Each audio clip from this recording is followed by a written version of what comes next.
아주 전형적인 내계부 광야에 거칠고 물이 없고 메마르고 누구나 쉽게 들어가기 쉬운 광야길인데 바로 요것이 현대의 낙타. 이건 이제 관광객들이 낙타를 타고 가는데 아마 2000년 전후에는 이렇게 낙타를 타고 대상들이 아주 수천 킬로, 2,500km래요. 그렇죠. 그중에 이스라엘 부분만 180km를 타고 가는데 바로 요것이 맘쉿이라고 하는 고대 나바티안 향료를 이동하던 스테이션, 정거장 역할을 하는 도시인데요. 여기에 아주 그 60여 채 정도밖에 살지 않는 이 작은 도시지만 굉장히 부유했던 그 방에는 이렇게 두 기둥을 지금 이제 보여준 요것이 집의 권위를 이렇게 나타낸다고 합니다. 이 60여 채 중에서 한두 채 정도만 이제 개발을 이렇게 발굴을 해놓은 건데 한 가구가 이렇게 아주 그 대저택이에요. 아주 여기는 이제 그 가장이 이렇게 두 기둥이 있는 곳이면 가장이 있는 곳. 그렇군요. 그래서 뭐 이 규모도 규모지만 또 2층까지 연결되어 있는 그래서 한 가정 한 가정이 부유했던 냉수를 곳이고요. 이 광야 한가운데 있잖아요. 그래서 이 상인들이 오가면서 이 집에 들어왔을 때에 이 찬물을 이렇게 대접했어요. 여기서 이제 이렇게 항아리에 물을 담아서 이 그늘이니까 시원했잖아요. 그래서 시원한 물을 이렇게 대접할 수 있고 이게 뜨겁고 덥지만 그늘에는 시원합니다. 건조하니까. 그래서 이 물을 놓으면 물이 이렇게 쿨링 차가워지고 그다음에 집 바닥에 보니까요.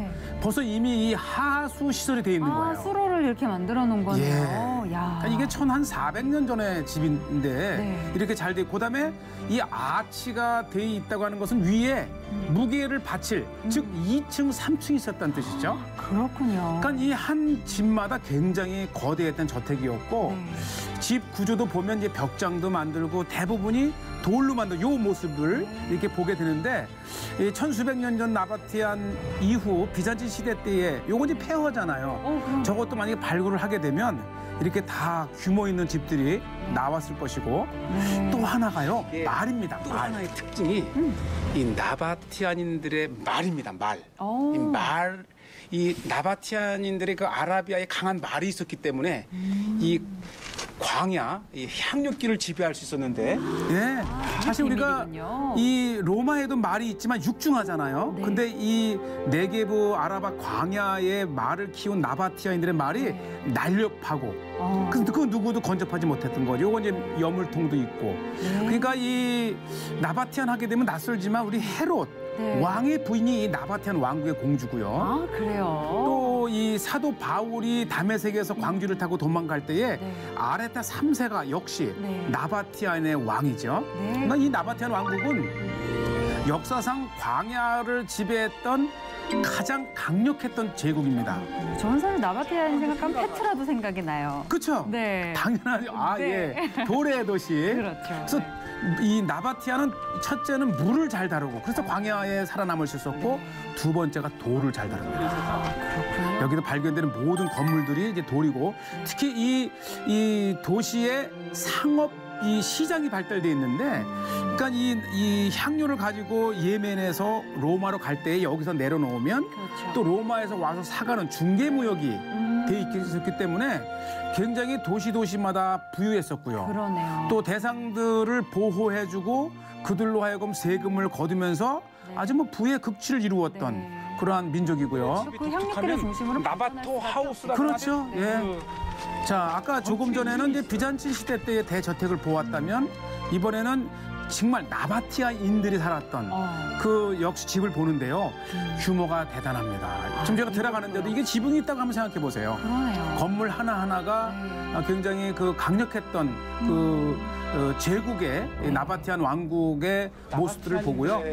돌을 잘 깎아서 기둥을 만들고 오늘 같은 콘크리트나 나무였었겠지만은 그다음에 이제 무너진 것을 다시 재구성한 헤드 이런 데 석가래 부분을 보면 굉장히 발달된 건축 구조도 가지고 있었고요.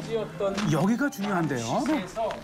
가장 중요한 게 이제 있는데 바로 이 건물에서 10,000개가 넘는 은전이 발견이 돼요. 그러니까 이 집에서 한 창고에 만여 개의 은전이면 그냥 가치만으로도 이스라엘에서 발견된 가장 값비싼 보물이 발견된 곳이 이 방이에요. 금고였나 봐요. 그러니까 예. 학자들이 아마 요 개인집의 이 비밀 창고였을 것이다. 그렇기 때문에 그것이 천수백 년 만에 고고학자들에게 발견이 되었고, 요곳이요 아주 그 잘 꾸며진 침실과 같은 곳인데요. 이 프레스코 그림이 아직도 남아 있습니다. 아, 그래요? 네. 곳곳에 보는데 특히 이 프레스코입니다.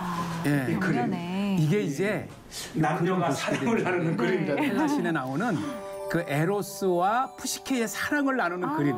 그런 그림. 이 다양한 이런 그 나체 그림도 있고 그래서 학자들이 아마 이것은 침실이었을 것이다. 이렇게 추측을 하는 것이고요. 제가 이 맘싯을 소개하는 이유는 바로 이것 때문에 이렇습니다. 이것이 교회인데요. 이 나바티안의 도시 후에 들어선 비잔틴 시대 때에 아트리움이라고 하는 이제 평신도가 있는 교회가 곳이고, 특징인데 한번 들어보시죠. 이 나르텍스라고 하는 중간 이 준 사제들이 관리하는 곳이 있고 바로 이곳이 본당입니다. 본당이죠. 그러니까 이 도시 규모에 비해서는 굉장히 교회가 크고 화려해요. 그래서 아마 이 기독교가 얼마나 이렇게 우월한 종교인지를 보이기 위해서 이 많은 대상들이 지나가다가도 우뚝 쏜 교회를 보면서 이 기독교에 대한 전도의 목적으로 크게 지었다. 그리고 이제 이곳에서 이렇게 이제 보게 되면 나중에 이제 우리 세례토도 나오는데 세례토 규모가 굉장히 커요. 저기 오른쪽에 보이시죠? 밑에 십자가 모양. 그래서 이 학자들은 이 나바티안에 들어선 이 비잔틴 시대 때에는 그냥 나바티안인들이 로마에게 망하고 난 다음에는 농업으로 바뀌면서 이들이 기독교로 개종을 합니다. 그렇군요. 그러니까 매주 세례식이 있을 정도로 초창기에 활발한 이 전도, 복음 활동이 있었던 곳이 바로 이 비잔틴 시대 때의 네게부의 나바티안 도시다 이렇게 얘기를 합니다.